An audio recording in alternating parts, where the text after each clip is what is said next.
This episode is sponsored by Smart Travel, a new podcast from NerdWallet. You know that one friend who always finds the best travel deals, picks the right cards, and somehow ends up in first class for the price of coach? How do they do that? Well, Smart Travel is like that friend, but in podcast form.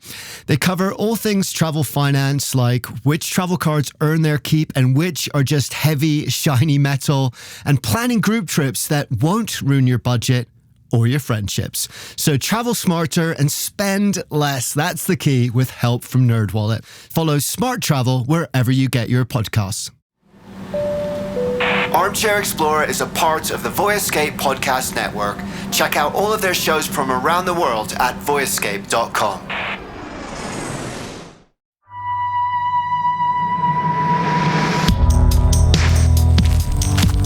Welcome to Armchair Explorer on location. Travel and adventure stories recorded in the field in the most immersive way possible, designed to give you a glimpse of what it feels like to be there for real. Are you ready? Let's go.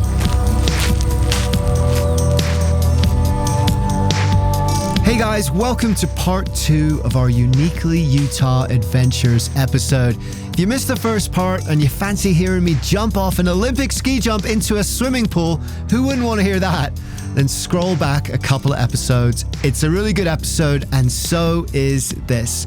So we left off last time mountain biking in Park City with pro rider Eric Porter. We had an awesome time doing that.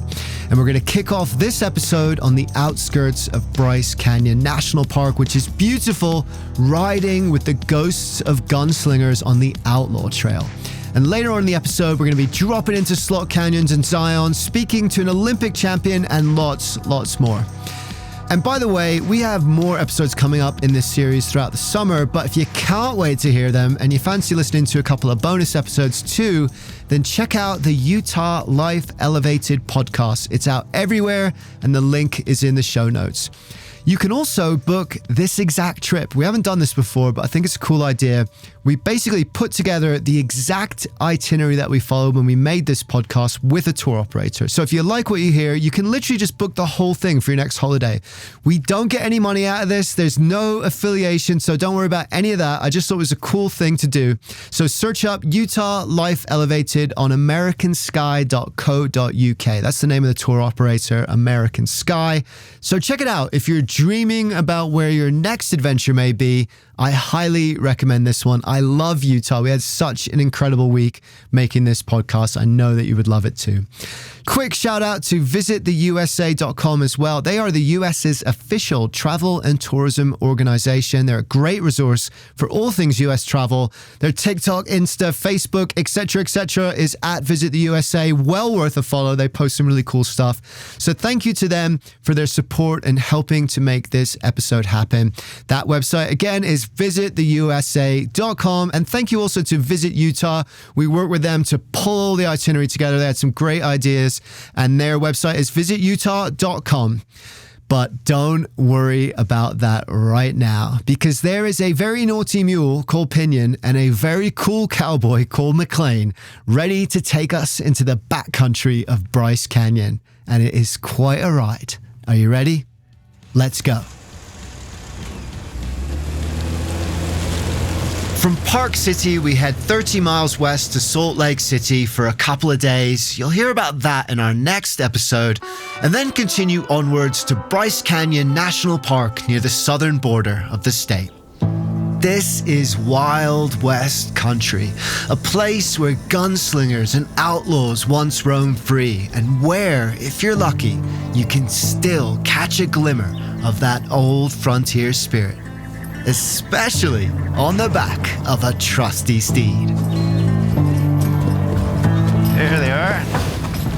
Hey. Main thing is, just don't get behind them. They're all good, but they are animals. This is McLean Meacham, our cowboy guide for a trail ride to Forgotten Canyon on the outskirts of the park. He is the West through and through. Cowboy hat, killer mustache, and the best pair of chaps I've ever seen. When we meet him, he's wrangling a string of mules that'll take us deep into the backcountry. Okay. We'll put you All right. on this dude. Can I? We can probably put your coat in that saddlebag so we can tie it on the back. Sure. Yeah. This is Pinion. Pinion. Hi, Pinion. We're gonna be friends. He'll take good care of you. Yeah. Alrighty, guys, should we do her? All right. Let's go. All right, just give them a little nudge with their heels.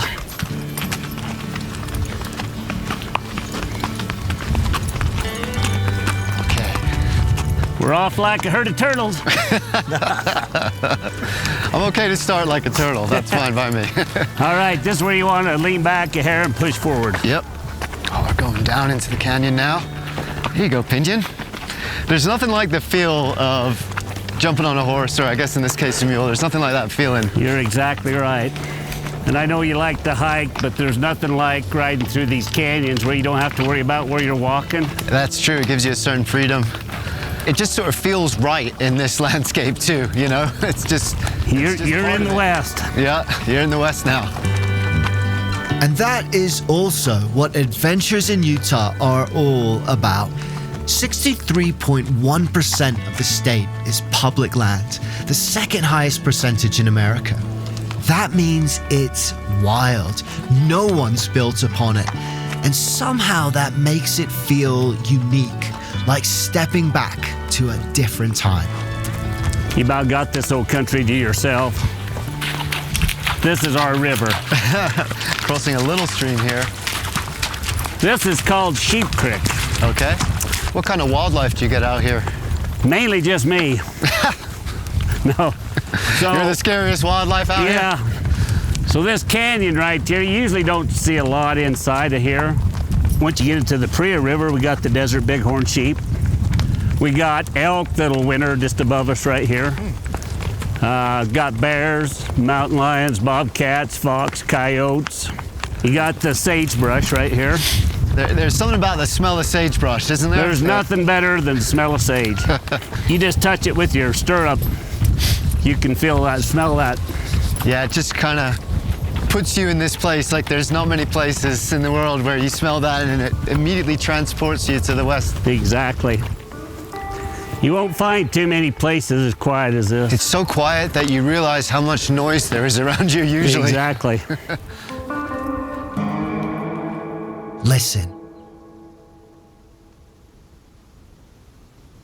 It is truly silent here. A palpable pressure and constant reminder that you are somewhere outside the touch of modernity. No planes fly above, no cars pass in the distance, no electrical hum from the grid that surrounds modern life. But that silence is also rich, because within it are the echoes of the past. So you think Butch Cassidy might have rode this exact trail here? I'd almost guarantee he did. These were main travel ways for the settlers, pioneers, outlaws. But I just about guarantee old Butch rode this. You can be to the Arizona line in just a few hours right down through this canyon. So this would be a good place to kind of hide out, right? You can run over the state line. You would really want to be hiding because it's a good place to get ambushed in this canyon. That's true too. Perhaps no one has come to represent the wildness of the West more than Robert Leroy Parker, aka Butch Cassidy. Born about a 2-day ride north in Beaver, Utah, it is highly likely that he would have used this maze of slot canyons to hide out from the law. And he wouldn't have been alone. This is one of the key stops along the Outlaw Trail, a network of paths that ran from Montana to Mexico, used by the likes of Kid Curry and the Sundance Kid to escape the bounties on their heads. There's no danger of being ambushed today, but looking up at the red rock cliffs pocketed with caves and hideaways, it's easy to feel something of their presence to this day. And even easier for a kid that grew up on Westerns to imagine himself following in their stead. I think 1,000 years ago and more, people were using this canyon for food and shelter, maybe living here seasonally. get to just pass through for a minute. But in that minute, you get to feel just a little bit of what it would have felt 1,000 years ago. And what it would have felt like 150 years ago when Butch Cassidy and the Wild Bunch were racing through here. You just feel it. And that's why coming to a place like this is so different than seeing it in a picture or a video. That'll never capture the feeling, the scent of the sagebrush, the wind on your skin, the full colors, canyon walls lit up at sunset, fading into those fire oranges and reds. You have to be here to feel that. And there is nothing like it. If you've ever watched a Western, if you've ever dreamed of putting on a cowboy hat, this is where you gotta come, and you better see it on a horse, or in my case, on a mule.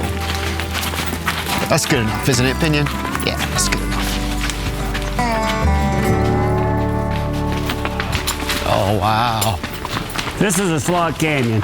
So we were in a canyon that was maybe 30 or 40 feet across. Whoa.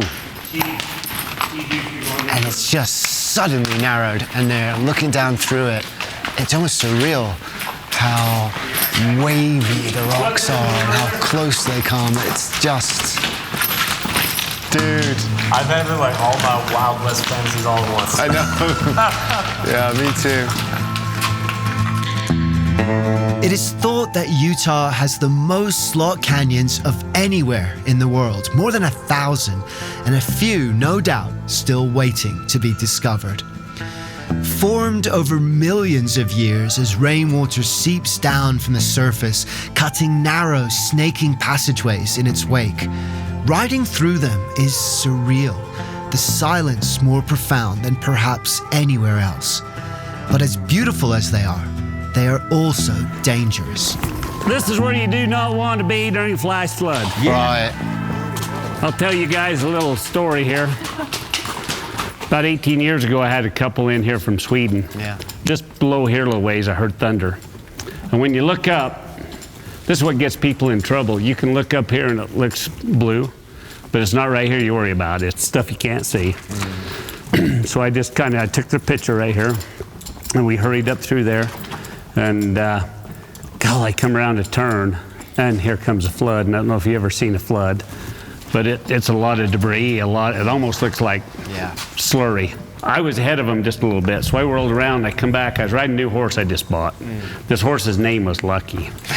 And that's the only few times I rode a horse, but anyway, so I took him and I headed right up through this little gap, and then people are looking at me and I'm doing this. They didn't speak no English. Right. Let's go. I slapped them two mules on the butt and they headed right up where my horse was. Within just a few minutes, that water is probably 7 feet high. Man. Their eyes were this big around then. Wow.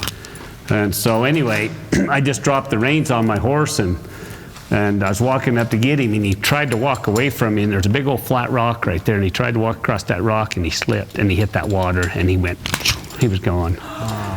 And that's the saddle I had on him right there. But if you ever been around these floods, there's so much rolling rocks and stuff, it's so loud you can't even hardly hear. I couldn't see him, I thought he was a goner.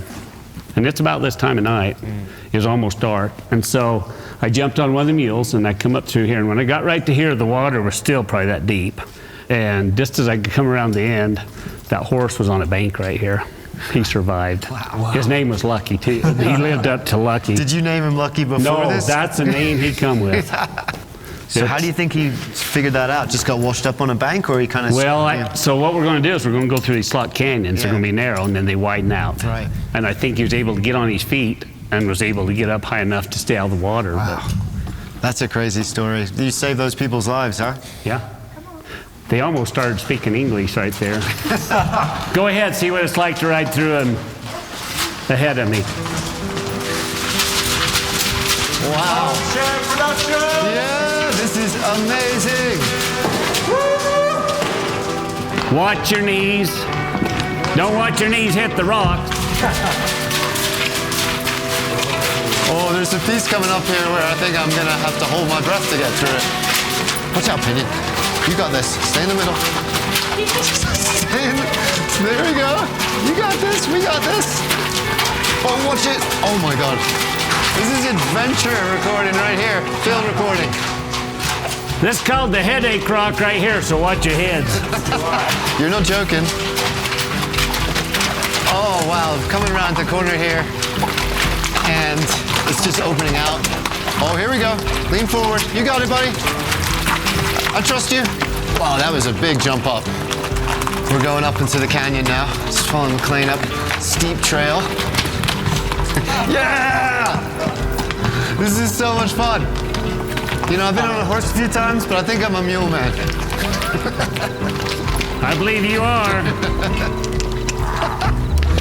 Now I really feel like I'm in a Western. You are. I am in a Western. And that's the point. The actual era that historians consider the Old West lasted only from 1865 to 1890. Much shorter than you'd probably imagine, especially considering the impact it's had on world culture. And though that time is long gone, out here it's easy to slip back, to close your eyes and hear the thundering hooves of the outlaw trail, the ghost of Butch Cassidy, to find in that silence and emptiness the freedom that only wide open space can bring. The sun sets slowly as we head back to the corral, crimson canyons darkening into a deep purple, nothing but silence and the scent of sagebrush on the wind.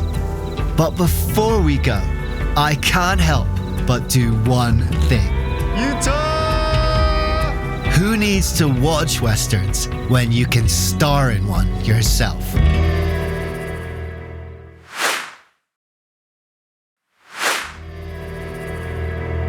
The next morning, we drive an hour south to Orderville on the eastern edge of Zion National Park. We're sticking with slot canyons, but this time exploring it in a completely different and more terrifying way. Because riding through a canyon on the back of a mule is one thing, descending into it dangling from a rope is another thing altogether. And we're gonna come over this way. If you keep going that way, you're gonna take the express entrance to the canyon, which we don't want. This is Micah Mansfield with East Zion Adventures. This is a nice, healthy juniper tree. Looks like a great place to rappel off of. Ooh, I'm getting my first look down the cliff. Nice 80-foot rappel. You kind of immediately, I've been looking forward to this, but you immediately, when you see that drop, get that little flutter, don't you? Like, oh, this is for real, we're here now. Yep. All right, let's get a pick of the three of you all still alive. All right, say dangle. Dangle! So yeah, we can start getting our helmets and harnesses on. Alrighty. Okay, that's my carabiner and my little belays of ice there. Picking up my, we got the nice bucket seat harnesses here. So we'll do that red loop on the front and up high. Those are called scuttle butts. Mm-hmm. We do a lot of butt sliding in canyoneering. Awesome. Got the harness on. Rope. Whoa. A long way down. So it looks like we're kind of going down at a really steep angle and then it kind of drops off into nothingness. Yeah, so we'll go about 2/3 of the way down these kind of like ledgy steps, and then the last third it will be pretty vertical. Excited. Excited? Nervous and excited. That's a new one. So going on to body position as we go down, we want to get our legs nice and wide as we go down. You get your feet close together, you're going to kind of be swinging all over the place. It's going to be pretty unstable, but just try and focus on keeping your feet flat on the rock. Mm-hmm. The biggest mistake I think we see people make coming out here is they try and climb down the rock rather than rappelling down the rock. If you start going on the toes, your toes are going to slip out on you. You're going to smash your face into the rock. We call it kissing the rock, but it's a super awkward kiss, kind of like a first kiss. So we're going to avoid that and just keep our feet flat on the rock today, okay? If any rock gets knocked down, I'm going to yell out rock. Please do the same. If you see any rock get knocked down or accidentally kick some down, just yell out rock. If you hear rock yelled out, don't be like me and kind of look for the rock. It might find you right in the face. Just keep looking forward, try and get small under your helmet. Last, but certainly not least, as we know, this is a very special, beautiful place. Please do not do any graffiti, carve in the canyon, just leave the canyon in its natural state. We want to leave the area as we found it. Anyone else actually hear their heart beating right now? I bet if you put the microphone up to my heart, Jason, you'd hear it. Yeah. And it's honestly good to be a little bit nervous. If you were not nervous about jumping off a cliff, I'd be worried about your sanity a little bit. Yeah, I feel it. I feel it. So when you get down the bottom, just untie this from your harness and take yourself off the rappel here. But you are safe on my end here. Whenever you're ready to go, you can head on down.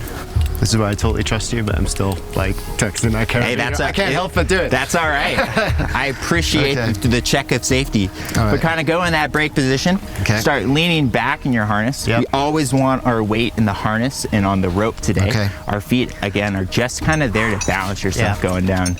So kind of feel that weight in the harness. I got it. Start trusting it, and then when you trust it, you can start letting that rope out, going backwards. So yeah, I'm leaning back on the edge of a slot canyon with about 80 feet underneath me. I'm just gonna, this is always the really strange part. There's something about going backwards. I mean, I'm sure going forward is worse, but all right, I'm getting to the edge here now. Woo! All right, this is coming over the first lip. This is where it gets kind of interesting. So I wanna kind of get my brake on here. I wanna lean back. All right, if I don't see you again, it's been a good life. Okay. Whoa, this is kind of weird. Cruising down. I've way past the point of no return. I'm gonna look behind me. Whoa. I can kind of see down over the edge. It's actually pretty easy to control this. You just gotta trust it. Oh, wow. Woo. Doing awesome. Feeling good. You're doing great, sweetie. Utah! All right, I'm coming to the real steep part here. So I'm just gonna. So as it gets steeper there, as you kind of go over that last little edge, just really kind of focus on keeping those feet flat on the wall. So your feet are gonna start coming out more in front of you as you go over that edge. Okay. Oh, I'm looking down now about 40 feet. The canyon is dark. This is the steep part, so what I have to do now is lean back into a perpendicular with the vertical rock, which feels incredibly weird, but really fun. And the thing about doing this kind of thing is there is no other way to get this view, to get this feeling than doing this. And that's why you do it. It's scary, but adventure should be a little scary. Oh, I've reached an overhang now. So that's, oh, interesting. Adventure should be a little scary because that's where the achievement comes in. That's where the buzz comes in. Oh, wow. Coming into this amazing canyon now. Oh, okay, there we go. Feet on the ground. Woo! I made it! Yeah! All right. Wow, the figure of 8 that we use for the rappelling is burning. I feel great. All right, I'm good, I'm safe, off belay. I just love the buzz of being out somewhere like this. That's impossible to get to any other way. You have to rappel down, you have to commit, you have to challenge yourself and overcome that to get to these wild, empty places. We're on the edges of a national park and there's no one else here. And there's something about that quiet, that makes it so special. What a buzz. You got this. Goodbye. The rest of the team soon follows me down. Jenny with a big smile on her face. Made it down! Yeah! Jason, 3 sets of mics and tripods strapped to his back and dangling from his harness. Oh, that's vertical. All right. We've recorded in some crazy places before, and we're going to hit a few more before this series is done, but nothing like this. All right. It's a little cooler in here, doesn't it? Yes. Right on. Feels great. All right, lead the way. On to the next one. This way. Let's do it. That is beautiful, isn't it? It's really nice. This, though, is not beautiful. Micah is pointing to some graffiti people have etched into the wall. Yeah, it is really soft. Like, I don't mind as much when people just do like the mud and stuff, but when they actually scratch in, you can actually rub it out. So since it's so soft, just a little bit of sand on it. So someone's actually, unfortunately, marked their initials here, which is leave no trace. So I always kind of like to rub it off a little bit so then anybody else that comes through in the future doesn't get any ideas. Yeah. That kind of works. It's a good reminder of what it means to be a steward of wild places like this. If everyone carved their mark into these natural treasures, they wouldn't be natural for very long.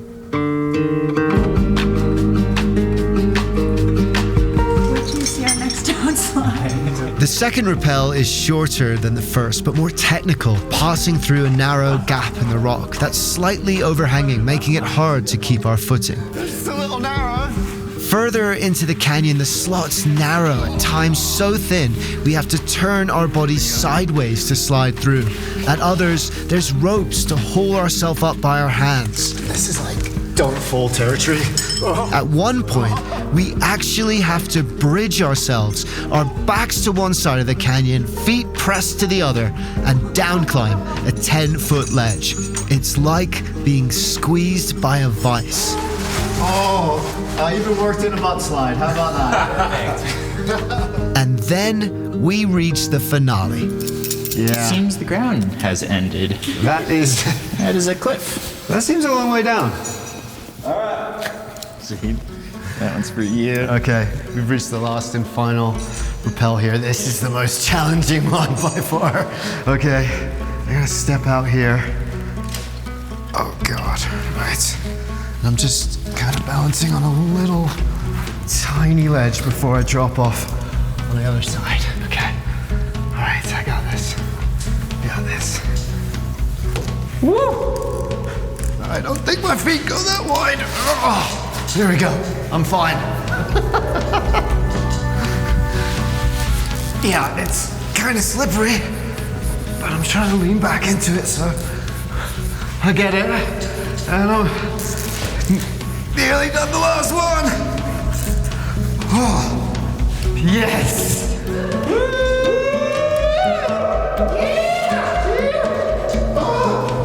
Oh God. And then I nearly finished by falling head first into the mud. That would have been a finale.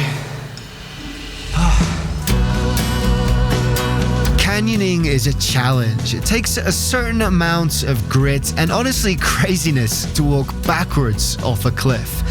And once you're in, the only way is down. But it's hilarious. We laugh the entire way down. And that's the point. The fun and reward comes from the challenge. You have to earn it. And because of that, it felt privileged too, to see a place that very few people see. But more than that, to experience it deeply, to be immersed in it and connected in a way that mere views could never do. Connected to each other too. Sharing that sense of danger, overcoming it together, bonds you in a way that only adventure can do. But through it all, what struck me most is how beautiful it is. The rock swirls and weaves like waves, as if we can see the water which formed these canyons over millions of years, frozen in time. Lines of orange, ochre, and reddish grey twisting before us, creating an illusion of movement like walking through a kaleidoscope in slow motion. I awesome coming out at the ends of this canyon. Now, what an amazing time. I felt incredible in there. It was like walking through a work of art, just looking up at the stone flowing all around me, the amazing colors coming in. And that was something I didn't expect. I expected adventure. I got plenty of heart racing, let me tell you. But I also got stillness. The canyon seemed to just hold its breath. And when I listened to that stillness, I began to really feel it. I felt this place emotionally, physically. I felt it in every part of my body and being. And that's what's so amazing about places like this. And that's what's so amazing about finding wild places, true places that are beyond civilization, places you got to rappel 80 feet to get into. And it's worth it because what you get in return is something that you can't find anywhere else. I found it here in Utah, where life and adventure is elevated.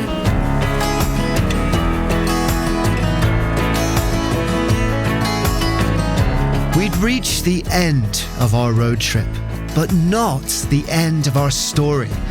We're going back where we began, to a windy mountaintop overlooking Park City, to a place where Olympians are made.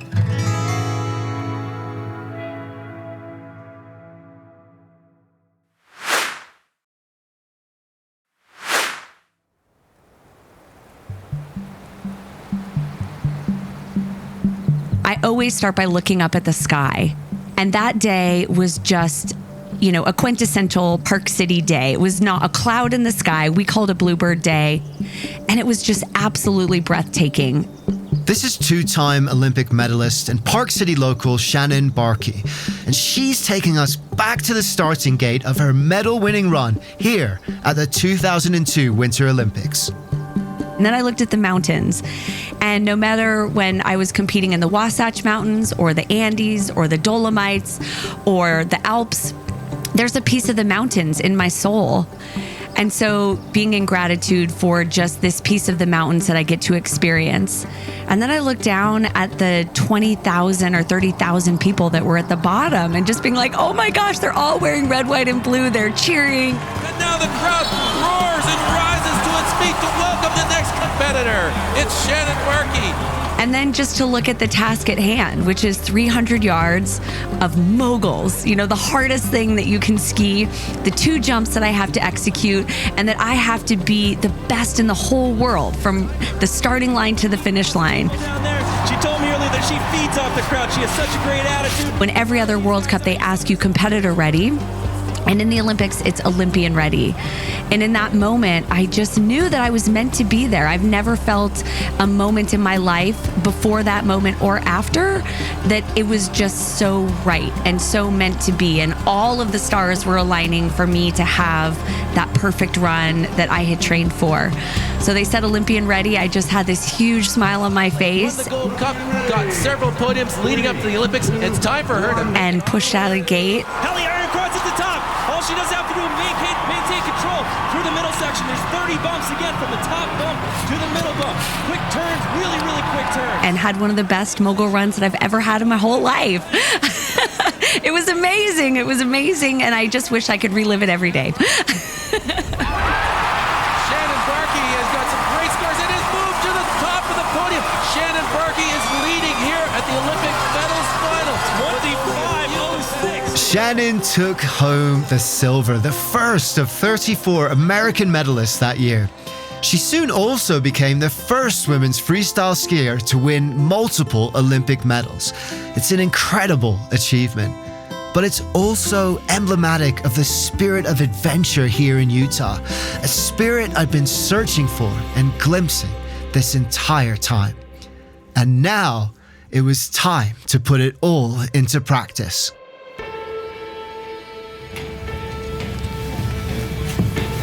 This is a long, lonely walk. This is like the longest staircase I've ever done. So, this right here, this light, when this turns on and is green, it means it's your turn to go. Okay.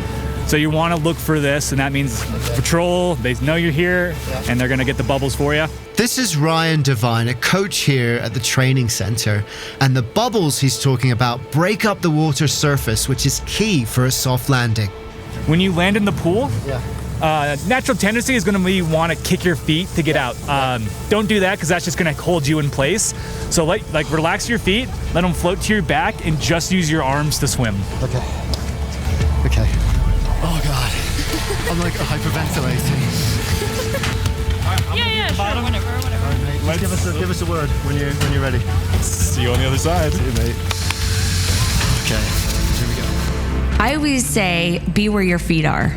So I like to start by doing a huge deep breath, maybe 2 or 3 deep breaths. And then using your senses. What do you see? What is in the sky? Where are your feet at? Do you smell the fresh air and the pine trees? What do I hear? Do you hear the breeze going through the trees or the birds? And I feel like when you can kind of eliminate that voice that's in our head all the time, that's having that conversation, whether it's good or bad, but eliminating that voice and just feeling and seeing and hearing and smelling and tasting, that brings you into that state of just gratitude. And I think when we can turn off all those things and bring in that surrounding, it's magic. And I think that's what we live for. And I think as humans, sometimes we forget that it really is that easy just to take a deep breath and look around and love where we're at and appreciate that. And that is the feeling that I tried to have every single time in the starting gate. All right, your light's on.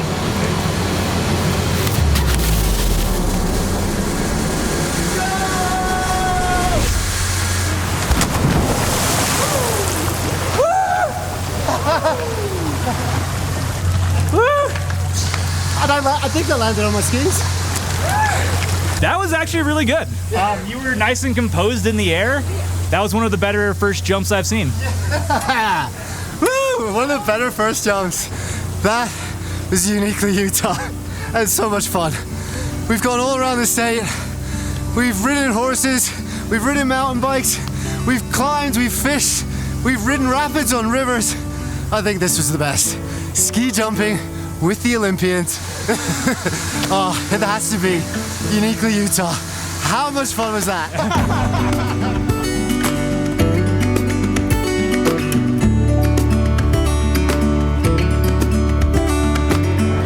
I'd been searching on this journey for something intangible, something hard to grasp.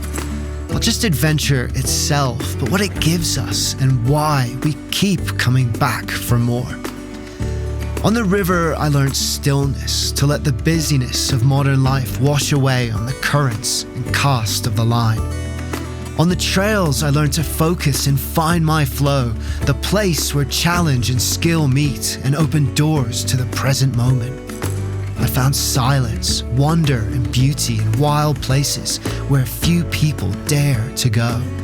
And I found freedom, a sense of limitless horizons that echo with the spirit of the West. But all of those things are really one and the same, because what they do more than anything else is help us to let go. Adventure at its core is about connection to ourselves and the wonder of the world around us. When we let go, we find the space to fill our soul. That is what it means to elevate adventure, and that is uniquely Utah.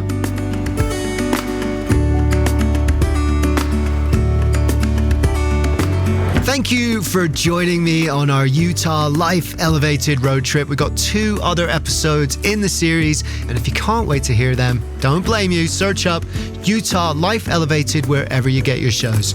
And remember, you too can experience everything we've done in this episode. How cool is that? Including, believe it or not, the Olympic ski jump, if you dare. Just go to visitutah.com for ideas and inspiration on booking your next trip. Or if you're interested in booking this whole thing as a package with lots of other cool stuff built in from the rest of the series, you can do that too. Just go to americansky.co.uk and search up Utah on there and you're going to find it, or just click the link in the show notes. We built the whole itinerary from scratch based on everything we did, and let me tell you, I had an awesome time, and I think you will too. A big thank you also to visittheusa.com, who partnered with us on this show and helped to make it possible. They are the USA's official travel and tourism organization. They're a top-notch resource for all things American travel. But what I really appreciate about them is the way they inspire visitors to explore deeper into the country. Not just those places that are top of your list when you think about America, but some of those other places, some places that you might not have heard about that much. But once you do, you're never going to forget. Places like this, places like Utah. So follow them on social at Visit the USA. They are on YouTube. They got an awesome YouTube, actually. They've even made a couple of IMAX movies, which are worth checking out. They're also on Instagram, Facebook, TikTok, and all the usual suspects. And that website again is visittheusa.com. Thank you to everyone who featured in this episode. Fly fisherman Ryan Kelly at Flaming Gorge, expert canyoner Micah Mansfield with East Zion Adventures, pro mountain biker Eric Porter at Park City, our trail guide McLean from Meacham Outfitters, ski coach Ryan Devine from Olympic Park, and of course, two-time Olympic medalist Shannon Barkey. If you enjoyed this episode, stay tuned for more. Next time, we'll be digging up the dinosaurs below our boots in the land of unicorns and rainbows. You'll see what I mean. And exploring the mind-bending concept of deep time in the uniquely dark Utah skies. So hit that subscribe button and follow us wherever you get your shows. You're not going to want to miss any of this. This series was produced by Armchair Productions, the audio experts for the travel industry. Brian Thacker led our pre-production, Jenny Allison was our infill producer, Jason Patton recorded, mixed, and sound designed the episode and wrote it, along with your host. That's me, Aaron Miller. I'll see you next time.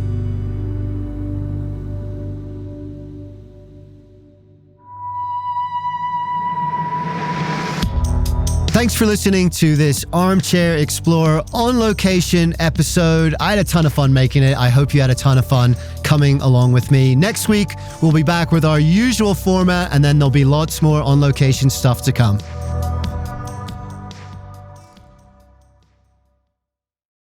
Quick question. Do you want travel tips from people who have actually been there? Our show is co-hosted by Tim Johnson, an award-winning travel journalist who's been to more than 145 countries around the world.